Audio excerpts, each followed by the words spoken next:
Nós vamos falar sobre o início das missões globais, ok? Baseado em Atos, capítulo 13, de 1 a 3, e assim diz. Havia na igreja de Antioquia profetas e mestres. Barnabé, Simeão, por sobrenome Níger, Lúcio de Cirene, Manaém, Colasso de Herodes, o tetrarca, e Saulo. E servindo eles ao Senhor e jejuando, disse o Espírito Santo: Separai-me agora Barnabé e Saulo para a obra a que os tenho chamado. Então, jejuando e orando, e impondo sobre eles as mãos, os despediram. Até aí. Amém. Vamos orar. Obrigado, Senhor, pela tua palavra. Fala conosco nesta noite. Fala ao nosso coração, Senhor. No nome de Jesus, o nosso Salvador. Amém. Podeis assentar, meus irmãos. Então, início das missões globais. É sobre esse tema que nós vamos falar. Em toda a história, a igreja sempre fez missões transculturais. Não fossem as missões transculturais, não estaríamos aqui hoje, não teríamos ouvido o evangelho. Missões transculturais é pregar noutra nação. E aqui está o início das missões transculturais. A partir de uma cidade chamada Antioquia, conhecida como Antioquia da Síria. E ali a igreja reunida, orando, jejuando e depois colocando a mão sobre dois homens que já eram líderes, mas que precisavam do apoio ou da confirmação da igreja, porque quem separou aqueles homens para as missões foi o Espírito Santo. O Espírito Santo é quem dirige, é quem orienta, é quem traz, irmãos, toda a orientação para a obra dele, para a obra da igreja. Só que a igreja confirma. Quando alguém é vocacionado, quando alguém é chamado por Deus para, seja lá pastor, presbítero, diácono, missionário, pregador, é Deus que chama, que vocaciona, mas é a igreja que vai testificar. É a igreja que vai dizer assim, você tem um chamado. Deus está te chamando e nós vamos te enviar para tal lugar. Ou então para cuidar, para tomar conta de uma congregação. Ou então para abrir uma igreja em tal cidade. Ou então para ir pregar na Índia, na China, na África, na Amazônia. É a igreja que faz isso. E aí, este homem ou estes homens vão, chegam lá, pregam o evangelho num lugar onde nunca se pregou o evangelho, e ali nasce uma igreja. Que foi o caso, inclusive, aqui no Brasil. As missões vieram, as igrejas começaram aqui no século XIX. Embora no século XVI, alguns alguns reformadores enviaram, salvo me engano, foi João Calvino, enviaram alguns missionários para cá, para o Brasil, e os missionários, chegando aqui no Brasil, foram martirizados. Deus, na sua soberania, levantou a igreja dos Estados Unidos séculos depois, no século XIX, para enviar missionários para cá, para pregar o evangelho aqui no Brasil. Veio primeiro missionários para abrir igreja da denominação congregacional. Em segundo lugar, veio da igreja presbiteriana, que foi um missionário chamado Archibald Green Simonton. Ele veio, chegou aqui no Brasil em 1859, fundou a igreja presbiteriana do Brasil, Então, começou ali no Rio de Janeiro e também em São Paulo, algumas igrejas também. Aí você vai ter aí quantos anos já tem a igreja presbiteriana aqui no Brasil. Depois vieram outras igrejas, outras denominações, como Batista. Creio que foi no finalzinho do século XIX, início do século XX, e em seguida vieram as igrejas pentecostais. Fato é que isso, meus irmãos, são missões transculturais. Todas essas denominações foram fundadas por pregadores transculturais, pregadores que vieram de outras nações, Estados Unidos, algumas nações, Suécia, né, algumas nações lá da Europa, e eles, impulsionados pelo Espírito Santo e enviados pelas igrejas locais, chegaram aqui no Brasil e plantaram igrejas. E graças a Deus nós temos uma igreja pujante aqui no Brasil. São muitas denominações, denominações históricas, igrejas independentes. Temos muitas igrejas e se diz que está havendo um grande avivamento aqui no Brasil, um avivamento do evangelho. Se fala em 40 a 50 milhões de evangélicos aqui no Brasil. De qualquer sorte, esta obra do evangelho aqui, eu estou me referindo à igreja evangélica, é fruto de missões transculturais, pregações por homens que ouviram a voz de Deus. Quando eu falo ouviram a voz de Deus, foram orientados pela palavra e foram confirmados pela igreja e enviados pela igreja e chegaram aqui. O Brasil também já enviou muitos missionários para várias partes do mundo, para o Japão, para a Europa, para a África, para muitos países aqui na América Latina. Sim, a igreja presbiteriana e outras igrejas, como batistas e outras, já enviaram muitos missionários e até hoje envia missionários. Então, meus irmãos, assim devemos também fazer nós. Devemos enviar, devemos levar a mensagem do evangelho. Mas a missão transcultural, como eu falei, teve início ali na igreja de Antioquia. A igreja de Jerusalém foi a primeira que recebeu, foi lá que eles receberam o Espírito Santo, o Espírito Santo desceu sobre a igreja, e quando eu falo igreja, é a igreja, toda a igreja do Senhor.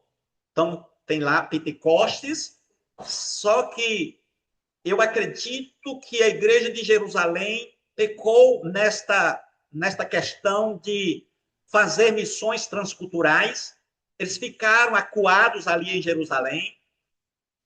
E eu acredito também, eu creio que houve permissão de Deus quando houve aquela perseguição lá no início, começando com o diácono Estevão. Vocês devem estar lembrados que lá no capítulo 7 tem a perseguição, tem o martírio do diácono Estevão, e depois uma grande perseguição à igreja ali em Jerusalém. Diz a Bíblia que as pessoas fugiram lá de Jerusalém, os discípulos fugiram lá de Jerusalém, certo? Foram para a Fenícia, para Chipre, para Antioquia. Então, os discípulos saíram de Jerusalém, foram para essas regiões. Você vai ver isso em Atos 11, 19. Diz assim: então, os que foram dispersos por causa da tribulação que sobreveio a Estevão, que está no capítulo 7, se espalharam até a Fenícia, Chipre e Antioquia, não anunciando a ninguém a palavra, senão somente aos judeus. Então, a igreja de Jerusalém falhou nessa questão de missões, sobre missões transculturais, mas a igreja de Antioquia não falhou. Diz a Bíblia que a igreja de Antioquia, que é o objeto do nosso estudo, estava em oração, jejum, e ali o Espírito Santo vai e vocaciona 2 homens, e a igreja envia. E é sobre isso que eu gostaria que nós estudássemos nesse instante, o nosso último estudo em Atos dos Apóstolos, que foi no capítulo 12, nos versículos 18 a 23, se os irmãos se lembram, falamos sobre Herodes. Herodes Agripa, ele manda executar soldados inocentes, porque os apóstolos saíram da prisão, foi Pedro e outros saíram da prisão, e nós sabemos quem foi que os tirou, foi o próprio Deus que enviou um anjo ali, e este rei horrível, terrível, chamado Agripa I, Herodes Agripa I, mandou executar os soldados só porque os discípulos fugiram da prisão. Ele nem mandou investigar, nem mandou saber o que foi que houve, mandou executar aqueles soldados, ele responsabilizou os soldados. A segunda coisa que Agripa fez foi que, nós estudamos, foi que, mesmo sem saber, ele contribuiu para o crescimento da palavra de Deus, porque mesmo em perseguição, a igreja crescia cada vez mais. Quanto mais se perseguia, mais a igreja se multiplicava. Como diz assim, entretanto, a palavra do Senhor crescia e se multiplicava, apesar da perseguição à igreja, promovida principalmente por Herodes. E, finalmente, nós dissemos que Herodes se esqueceu do justo juízo de Deus. Ele chega numa cidade, e lá naquela cidade chamada Tiro, certo? Os habitantes de Tiro começaram a adorar a Herodes quando ele pegou a palavra e começou a falar, e eles disseram assim, voz de Deus, e ele não recusou a adoração, e Deus mandou um verme, um anjo, melhor dizendo, para matar, destruir Herodes com vermes. Está na Bíblia isso, viu? Está na sua Bíblia. Capítulo 12 de Atos, a partir do versículo 20, diz que ele foi comido de verme. No mesmo instante, um anjo do Senhor, versículo 23, o feriu, por ele não haver dado glória a Deus, e comido de vermes, expirou. Foi um anjo do Senhor que o feriu, e ele morreu comido de vermes. Deve ter sido uma cena horrível. Mas nós vamos voltar para missões globais, meus irmãos. O início das missões globais. Eu queria que você prestasse bem atenção, que nós vamos estudar o texto agora. Vamos então adentrar no texto que foi lido, que é Atos 13, de 1 a 3. O que é que nós podemos aprender? Em primeiro lugar, no início das missões globais, Deus usou uma igreja com diversidade de dons e pessoas. Por favor, volte para a sua Bíblia lá no versículo 1. Havia na igreja de Antioquia profetas e mestres. Barnabé, Simeão, por sobrenome Níger, Lúcio de Cirene, Manaém, Colasso de Herodes, o tetrarca, e Saulo. Então, aqui nós vemos a descrição de 5 profetas e mestres ali naquela igreja. As missões globais, como falei, começaram em Antioquia da Síria. Antioquia da Síria era a terceira maior cidade do Império Romano naquela época. Era uma cidade cosmopolita, isto é, gente de toda parte do mundo. Então, era uma cidade muito visitada, era uma cidade rica, porém uma cidade cheia de pecados, de idolatria. E foi nesta conjuntura que se fundou uma igreja ali em Antioquia. Tinha uma igreja forte, pujante, ali em Antioquia.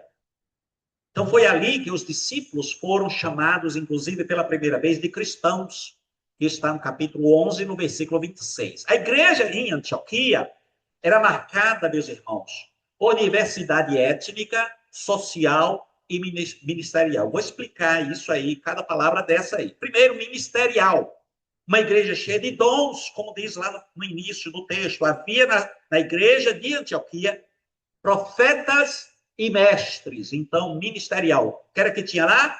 Profetas e mestres. Mais tarde, Paulo chama de pastores e mestres, em Efésios 4:11. Todos, meus irmãos, deveríamos ser mestres. É isso que a Bíblia, inclusive, diz. Vocês já deveriam ser mestres. E é lamentável que muitos de nós nos acomodamos. Não ensinamos Bíblia mais. Você tem a oportunidade de ensinar Bíblia. Cada crente tem um dever de ensinar a Bíblia. Você não precisa ensinar doutores, mas você pode ensinar o seu filho. Você pode ensinar a Bíblia ao seu irmão, aos seus familiares. Você pode ensinar a Bíblia ao seu colega de trabalho. Ensinar a Bíblia é falar alguma coisa, explicar alguma coisa, testemunhar, pregar o evangelho. Deveríamos todos ser mestres. E aí o autor de Hebreus diz que nós que deveríamos ser mestres estamos ainda no início. Como que no início? Só tem 10, 20 anos de igreja, mas não ensina nada de Bíblia a ninguém. E não ensina não é porque não sabe, não, é porque não quer. Precisamos, meus amados irmãos, acordar, despertar para Deus. Se eu não tenho comunhão com Deus, eu nunca vou querer ensinar a Bíblia para outra pessoa. Eu nunca vou querer ser mestre. Mas se eu tiver comunhão com Ele, levantar as madrugadas para orar, jejuar, viver uma vida de comunhão, eu vou querer ensinar a palavra dele para outras pessoas. Portanto, deveríamos, mas vamos colocar no presente. Eu vou ser mestre de Bíblia. Eu vou ensinar a Bíblia. Mestre é quem ensina, não é isso? Eu vou falar a palavra de Deus. Falar a palavra de Deus é profetizar hoje. A profecia de hoje não é como aquela do Antigo Testamento, nem inclusive como da época da igreja primitiva, não. Porque a profecia daquelas épocas era a profecia para falar alguma coisa que ia acontecer, como foi o caso de um profeta chamado Ágabo, que profetizou a seca e veio a seca. Mas esta profecia naquela época era necessária porque a Bíblia estava sendo escrita. A revelação, uma vez que o cânon fechou, não temos mais profecia desse tipo. O que nós temos hoje é a profecia bíblica. Você pega as profecias bíblicas e vai passar para outras pessoas. Você vai ser o quê? Mestre, ensinar a Bíblia para outras pessoas. É isso que Deus quer. Quanto à étnica e social, enquanto a igreja de Jerusalém era famosa, aliás, era formada quase só por judeus, a igreja de Antioquia era gentílica, mista, diversa. E é exatamente por isso que Deus escolhe como base missionária. Quem é que está no texto aí? Barnabé. Quem era Barnabé? Ele era um judeu, levita, natural de Chipre, homem de encorajamento. Simeão. Está no texto, no versículo 1. Quem era Simeão? Ele era apelidado de Níger. Níger é negro. Então, ele era provavelmente lá da África, era africano. Também tinha quem? Lúcio de Cirene. Cirene fica na região da África também, atual Líbia, certo? Agora, não foi o Simão de Cirene, lembra de Simão de Cirene que carregou a cruz, ajudou Jesus a carregar a cruz? Não teve um homem lá que foi obrigado pelos soldados a carregar a cruz de Jesus? Ele também era daquela cidade de Cirene, lá da África. Mas aqui trata-se de Lúcio. Ele era um profeta, ele era um mestre, lá da igreja de Antioquia. Manaém, quem era Manaém? Criado com Herodes, a Bíblia aí chama de Colasso. Colasso é uma pessoa que é criado com outra, mas que não são irmãos, certo? Então ele era uma pessoa da política, da alta, da elite. E finalmente nós temos aí Paulo, Saulo, que era o quê? Fariseu, era um cidadão romano, intelectual de Tarso. Então nós vemos aí, meus irmãos, uma diversidade muito grande, social e étnica, certo? Essa pluralidade mostra que o reino de Deus rompe barreiras sociais e culturais. Nós temos numa igreja gente vindas de outra cidade, né, de outros municípios, pessoas que são cultas, pessoas indoutas, pessoas de todo jeito. Nós não somos iguais nesse sentido. Somos iguais no sentido de que somos crentes em Cristo Jesus. Mas a igreja do Senhor é assim. A igreja do Senhor é composta de pessoas de toda parte do mundo, de todas as origens, de todas as etnias, de todas as raças. Pessoas ricas, pessoas pobres, pessoas de todas as origens. É assim que é a igreja do Senhor. Agora, pense aí numa orquestra com instrumentos de nações diferentes. E aí, todos esses instrumentos tocam. Então, veja só. E há uma harmonia. Por quê? Porque os tocadores desses instrumentos seguem o maestro. Assim é a igreja do Senhor. Tem gente de várias origens, de diversas maneiras, como nós vimos aqui, mas todos nós seguimos o nosso Maestro, o Senhor Jesus Cristo, e a igreja do Senhor vai embora.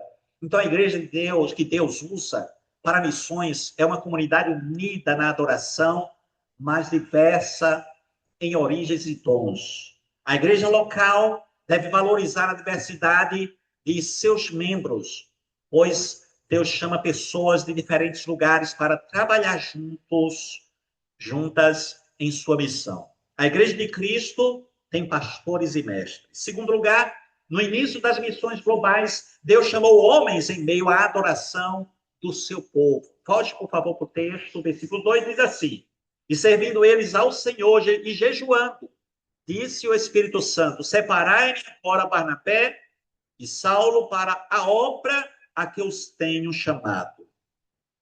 Meus irmãos, o chamado nasce no culto, não na ansiedade. O ambiente da revelação é adoração, jejum e dependência. Então é por isso que essa igreja precisa continuar adorando. Porque é neste ambiente de adoração, é neste ambiente de louvor, de unidade da igreja, que Deus vai separar outro para trabalhos específicos. A igreja não se reúne para dançar, a igreja não se reúne para se divertir, a igreja não se reúne para outros propósitos, não. A igreja se reúne para adorar. Já tem outros lugares para se fazer isso por aí. Mas o que é que a gente vem fazer aqui? Adorar o Senhor.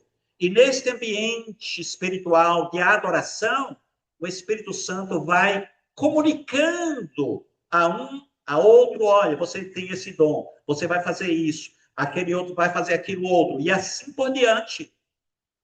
E aí nasce missões nacionais, transculturais, todo tipo de missão. O missionário nasce no ambiente da igreja, no ambiente espiritual da igreja. Então, imagine aí um rádio antigo. Acredita aí que tem gente aí que não sabe nem o que é rádio antigo, mas antigamente aqueles rádios que tinham ruído, né? A frequência a gente ficava assim tentando sintonizar e para ouvir o que falava e era muito ruim, certo? Então, ele precisa sair da frequência de ruídos, precisa mudar para captar o sinal limpo, né, da estação central. Pois é, nós precisamos também jejuar e precisamos orar para nós captarmos o sinal limpo da estação central do céu. Quando nós nos reunimos para adorar verdadeiramente, para louvar, para glorificar de verdade, no início aqui eu falei, Senhor, tira de nosso coração, da nossa mente, a dispersão, porque muitas vezes a gente está aqui, mas a gente está disperso, está pensando lá no trabalho de casa, está pensando nas coisas, está pensando nas dívidas, está pensando no filho, na mãe, sei lá. Ao invés de a gente se concentrar e a nossa mente ser cativa à palavra de Deus, então nós precisamos estar concentrados, porque é nesse ambiente de concentração espiritual que o Espírito Santo vai comunicando ao nosso coração, através também da palavra, a vontade de Deus. Então, meus irmãos, quando nós jejuamos, quando nós oramos, nós desligamos o apetite terreno para ligar a sintonia celestial. Então, o Espírito Santo falou enquanto aquela igreja adorava e jejuava. Adoração, ato de prestar culto e profunda veneração ao Senhor. Não apenas músicas, mas entrega total. Jejum é uma expressão de dependência, busca intensa e disposição para obedecer. Você jejua ou parou de jejuar? Nunca mais jejuou na sua vida? É tão ruim jejuar, dói minha barriga e tal. Meu querido, a gente precisa jejuar também. Procure jejuar pelo menos 1 ou 2 vezes por semana. Agora, orando também.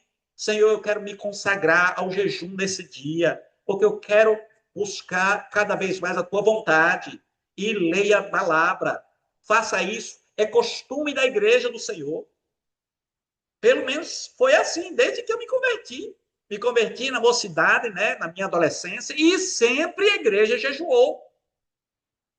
Eu sei que tem gente que faz aqueles jejuns malucos, que não faz sentido, que começa e não quer parar mais. E não é assim, tem que ter um critério, tem que ter sabedoria, tem que fazer isso. Mas a gente precisa fazer, a gente precisa orar, a gente precisa jejuar, a gente precisa fazer vigília. Por que a igreja não faz mais vigílias? A gente precisa voltar a fazer as vigílias.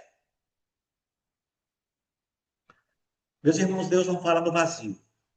Deus fala a quem para ouvir a sua voz. Ele fala quando estamos a sós com Ele. Deus fala no contexto da comunidade adoradora e espiritualmente sensível. A direção divina vem quando a igreja prioriza o Senhor acima de suas próprias agendas. A igreja não estava fazendo uma reunião de planejamento estratégico. Imagine só. Alguém poderia dizer assim, não, a igreja estava ali planejando enviar missionários para o mundo e resolveram separar Barnabé e Saulo. Não foi, não. A igreja não estava fazendo isso. A igreja estava adorando, louvando, e ali aparece o dono da igreja e diz, separem 2 homens, Barnabé e Saulo. Foi isso que aconteceu. Então a igreja não estava fazendo nada além de orar. E como eu falei, não estava festejando, pulando, dançando, brincando ou se divertindo. Estava era orando e jejuando naquele momento ali. A igreja estava adorando o Senhor.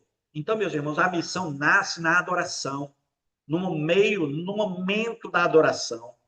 E quem chama é o Espírito Santo, certo? Não foi a igreja que teve uma boa ideia, não foi Barnabé que disse assim, vamos, Saulo, vamos pregar o evangelho, não foi não.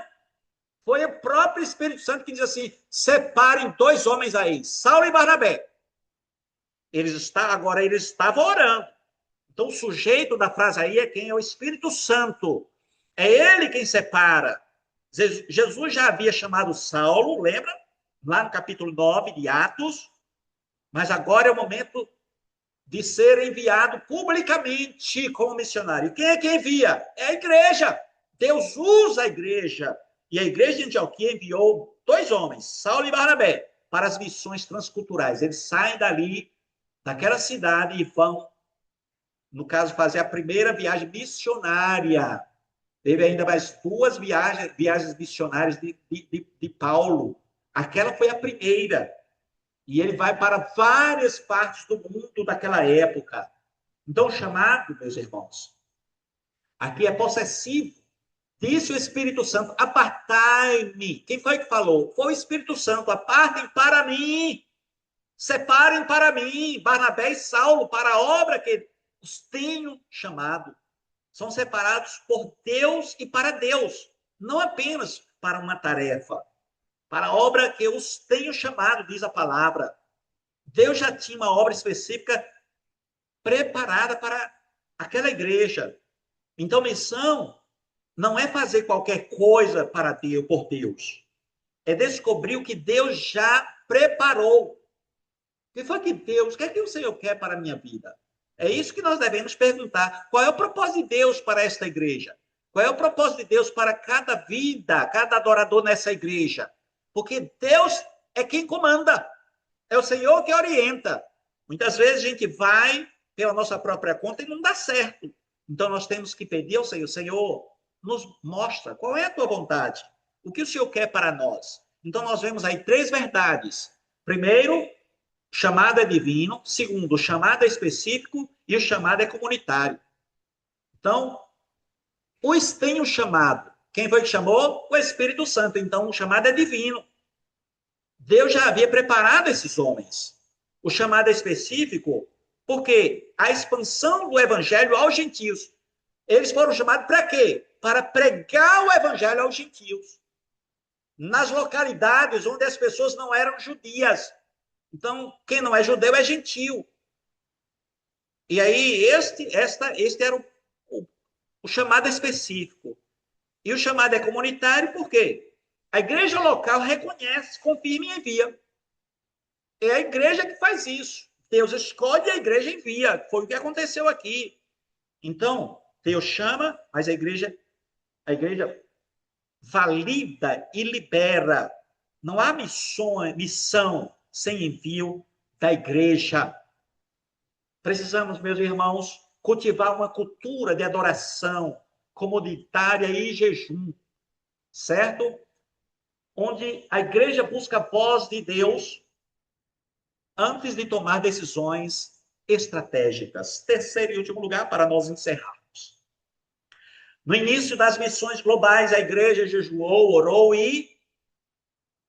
de novo, certo? Jejuou, a igreja jejuou, orou de novo e os enviou. Por favor, veja lá no versículo 3. Então, jejuando e orando e impondo sobre eles as mãos, os despediam. Ok? Então, quem chama é o Espírito Santo, mas quem confirma é a igreja. A igreja não questiona o Espírito, mas também não age de forma leviana. Certo? O que é agir de forma leviana? De qualquer maneira, sem orar, sem jejuar, sem buscar a direção de Deus. Mas não foi isso. A igreja fez isso. Porque a igreja queria ter certeza que era de Deus. Para que não desse errado. Então ela faz três coisas. Primeiro, jejua e ora. Confirma em oração o que ouviu. Então, eles ouviram da parte do Espírito Santo. Então, eles confirmam em oração e jejum. Segundo, impõe as mãos. Eles impuseram as mãos sobre dois mestres, tá certo? Que estavam ali naquela igreja, Paulo e Barnabé. Eles impuseram as mãos. O que é isso? Um gesto de identificação, bênção e parceria. Barnabé e Saulo já eram líderes. A igreja estava dizendo, com esta atitude, certo? Nós estamos com vocês. A missão de vocês também é nossa. O que é de vocês é nosso. Por isso que nós estamos enviando vocês. E terceiro, despede. A igreja despede aqueles irmãos. Então a igreja abençoa. Aliás, a igreja abençoada é a igreja que apresenta. Aliás, a igreja que aprende a soltar seus melhores líderes para o reino, certo? Não era uma igreja ensimesmada, egoísta. Não, a gente não pode liberar você, não. Não, eles disseram, se o Espírito Santo separou, a gente vai te enviar, abençoou. E olha que eram os melhores mesmo. Porque, de acordo com a nossa ótica, Paulo foi o maior de todos os missionários. Então, foi o melhor que a igreja de Antioquia tinha. Enviou o melhor missionário, não só daquela igreja, mas de toda a cristandade. Então, para a gente ilustrar isso aqui, pensa em um casal amoroso. Um casal de pais amorosos. eles preparam seus filhos e os veem partir para uma missão ou para uma faculdade longe, distante. Então, a alegria do envio, meus irmãos, supera a dor da saudade. Foi o que aconteceu. Aquela igreja era uma igreja amorosa, prepara os seus líderes e os envia. Mas a alegria do envio superou a saudade, a dor da saudade. Antioquia perdeu 2 dos seus melhores pastores. Isso é sacrifício. Portanto, meus irmãos, concluindo, devemos estar atentos ao chamado de Deus em nossas vidas. Você está atento? Se Deus hoje te enviar para ir pregar na China, você vai. Se Ele te enviar para pregar na Europa, você vai. Se Ele te enviar para pregar na África, você vai. Precisamos cultivar uma cultura de adoração comunitária e jejum, onde a igreja busca a voz de Deus antes de tomar decisões estratégicas. Não adianta a gente ter estratégia, mas não ouvir a voz de Deus. Devemos ajudar a identificar e enviar aqueles que Deus está comissionando para obras específicas. Havia na igreja de Antioquia profetas e mestres, homens de diversas culturas e posição social. Eles estavam servindo ao Senhor e jejuando. Então o Espírito Santo disse: separem para mim agora, não é amanhã, depois não, é agora. Está no texto aí, agora. 2 homens, Barnabé e Saulo, para as missões mundiais, para a obra a que eu os tenho chamado. Então, jejuando e orando, e impondo sobre eles as mãos, os despediram. Amém. Vamos abaixar a cabeça. Senhor amado, Pai Celestial, aqui está a tua igreja, aqui estamos nós. Queremos te agradecer porque o Senhor graciosamente enviou missionários, Senhor, até nós.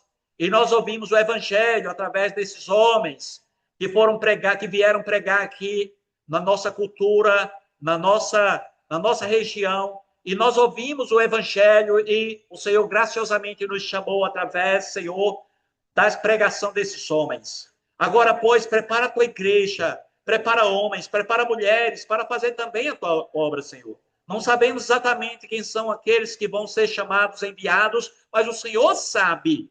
Pai, levanta, Espírito Santo querido, maravilhoso, levanta, Pai, este homem, esta mulher, este irmão, esta irmã, para que a tua obra seja realizada. Não permitas que negligenciemos, não permitas que sejamos egoístas, que sejamos, Senhor, fracos e falhos nesta questão, que nós possamos, como a igreja de Antioquia, orar, jejuar, adorar e ouvir a tua voz, Senhor, para fazer a tua obra. Oramos pelos missionários espalhados pela face da terra e pedimos que o Senhor os sustente, os fortaleça e os livre de todo mal, Pai.